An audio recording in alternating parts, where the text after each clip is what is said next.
안녕하십니까. 서초동 사랑꾼 차영결의 변호사입니다. 경제법률팀장입니다. 네, 팀장님이 아까 빼고 마지막에 또 목이 또 컬컬하셨는지 목이 또 한번 실수를 하셨는데 일단 106화 사연 한번 읽어주시죠. 네, 사연 읽겠습니다. 네. 이번에는.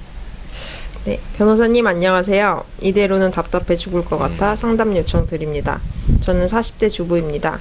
저는 20살의 남편을 만나 첫 연애로 결혼을 하였고 나이 차이가 많은 남자였지만 저에게 지극정성인 그의 모습에 믿음이 생겨 어린 나이에 결혼을 하게 되었습니다.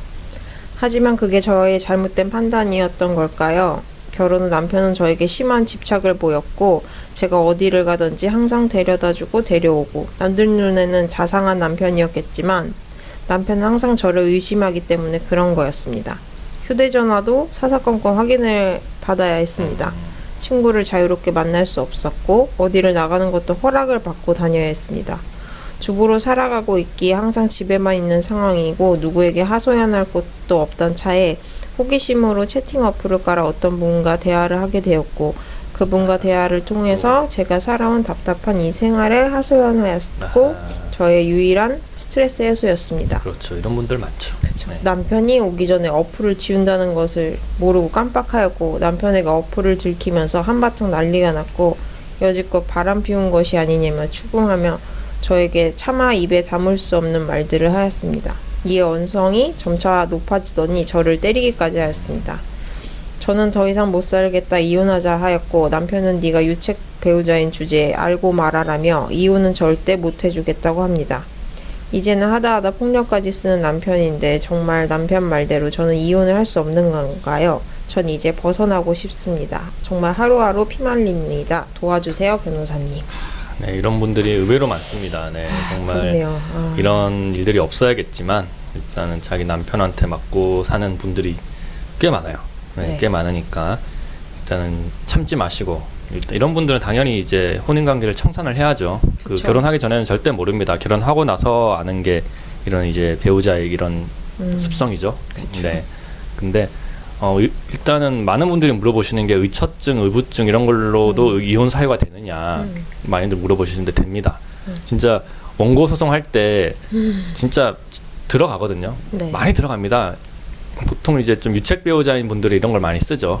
내 와이프가 의부증이 있었다 또는 뭐 내 남편이 의처증이 있었다 이런 걸로 해서 내가 정신적으로 너무 더 이상 살 수 없다 여기서 이런 걸 많이 쓰는데 일단 당연히 이혼 사유가 됩니다. 뭐 기타 혼인 관계를 지속할 수 없는 사유이기 때문에 6호에 해당이 됩니다.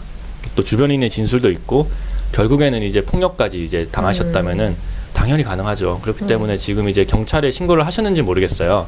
경찰에 신고하셨으면 그 신고했던 기록이라든지 아니면 병원에 꼭 가셔야 됩니다. 병원에 가셔가지고 그때 받은 진단서들을 이제 증거로 활용을 해서 일단은 뭐 이혼 청구를 하고 위자료를 받을 수가 있죠. 그리고 이제 이게 제일 중요해요.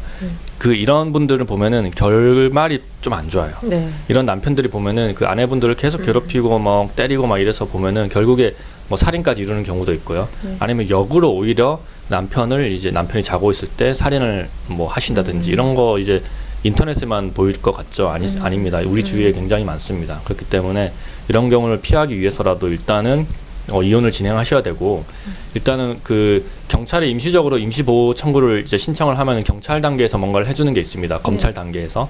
근데 그게 기간이 얼마 길지 않아요. 그렇기 때문에 법원에다가 피해자 보호 명령 청구를 해야 됩니다.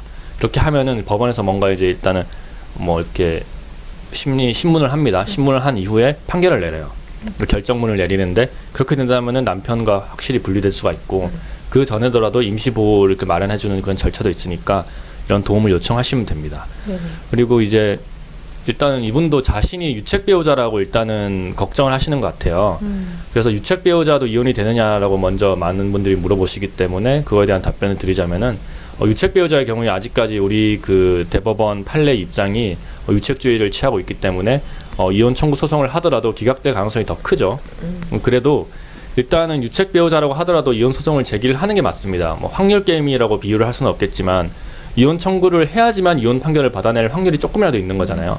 그렇기 때문에 일단 이혼 청구를 하셔야 되는 거고 그리고 최근에 유책 배우자임에도 그 소송 청구를 해가지고 많이 받아냈습니다. 그 청구 인용 판결을 많이 받아냈으니까요.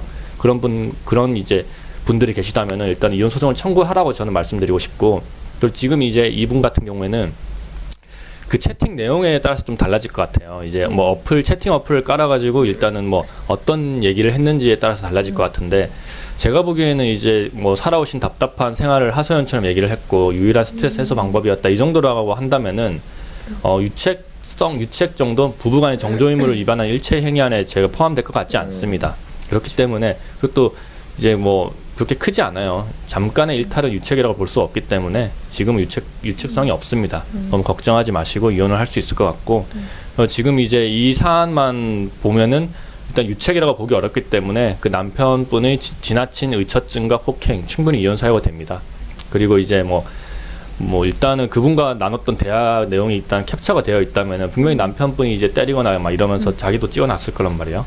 그러면서 이혼 소송을 제기를 했을 때 이제 오히려 역으로 그런 이제 증거를 제시를 할 수가 있기 때문에 그것이 뭔지 저희도 일단 파악을 해야 되니까 네네. 저한테 일단 전반적인 이혼에 대한 상담을 먼저 하시는 것을 좀 추천드립니다. 네네. 일단 망설이지 마시고 저 최한결의 변호사 상담을 하시는 것을 추천드리고요.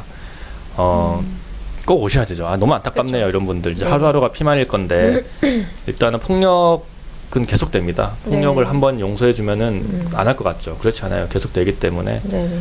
이런 분들은 꼭 오셔야 됩니다. 네. 오셔야 된다. 하루 네. 빨리 오셨으면 좋겠네요. 네, 조만간 아마 제가 또 상담을 하고 있지 않을까 이분이랑 그렇게 한번 기대를 해보고요. 네네. 저희 이제 106화는 여기서 끝나고 107화 네. 보면은 이제 외도한 이제 배우자 아내분에게 아무것도 줄 수가 없다라는 분께서 일단 남긴 네네. 사연을 한번 읽어보도록 하겠고요. 네네. 106화는 여기서 마치도록 하겠습니다. 여러분들 그 구독과 좋아요 꼭 눌러주시고 네. 댓글도 꼭 남겨주십시오. 네네. 지금까지 최한결의 변호사였습니다. 명재법률 팀장이었습니다. 감사합니다. 감사합니다.